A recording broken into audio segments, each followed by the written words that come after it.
Okay, so we're going to do questions 3, B, and C together just to try to limit the amount of videos we have to do. And we're using the same legend that we used for the previous questions. So that'd be 3A. This is all on page 49. So again, we have to determine the phenotypes of both these parents. If I have a capital R, capital P, you remember that was walnut. I'll just throw this in there real quick, just so you don't have to refer back. That was, we said, walnut. Okay, and if I have, so that's of course going to be a walnut, and this will be a walnut as well. So we have two walnut individuals mating. Okay, and let's just finish off this little part of the legend. We said if I have little r, little p, we said of course this was going to be a single. If I have a big R, doesn't matter what the other alleles, but little p's, that's going to be a rose. And if I have a little r, big P, that's going to be a P. Okay, so just make this a little easier for you to have it on the same page. So again, let's do a little bit of a legend, or not a legend, I mean let's do a beginning of a dihybrid punnet. And we'll put the one with the more options on top. So to me, heterozygous can be a lot of options.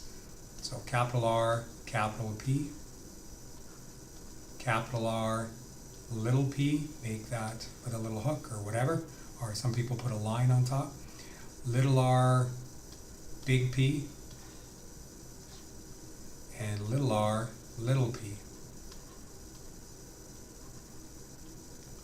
Okay, so that's one parent. When they're heterozygous, no shortcuts, right? No repeated gametes. There's going to be 4 different gametes. Do the same thing for the other one. We can see that that's going to be repeated. Capital R, capital P, everything else is a repeat. So we like working left to right. That's why I put the more options or more different gametes on the top. Now we're going to bring them together, and then we're going to look at our legend to determine the phenotypes of each one of these offspring's genotypes. So simulating fertilization, bring the R's together, bring the P's together. You can see that if we have a P with a capital P, or a capital R with a capital P, it's going to be a walnut.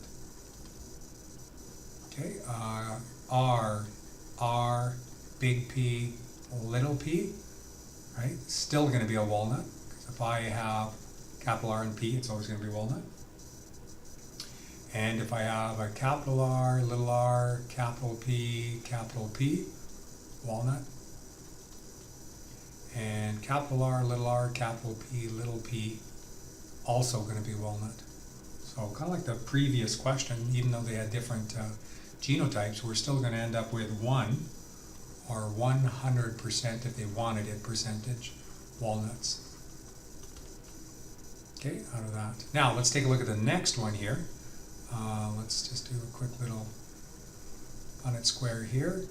Capital R, capital P. Isolate those genotypes into gametes by using the folding system. That's a repeat, so don't show it. Little r, big P, and little r, big P, that's a repeat, so we don't show it. Same for the other one, little r, big P, but everything else is a repeat. So we've taken 16 punnets, or blocks, and put them into 2. Bring them together, capital R, capital B, that's going to be walnut. Little r, big P. Take a look at our legend. If I have little r's with a big P, doesn't matter what the other allele is, as long as I have one big P, that's going to be a pea comb chicken. So out of the 2 boxes, one of them are going to be walnut, and one of them are going to be P. Okay, and that's those 2 questions. Any issues, give me an email. Thanks, guys.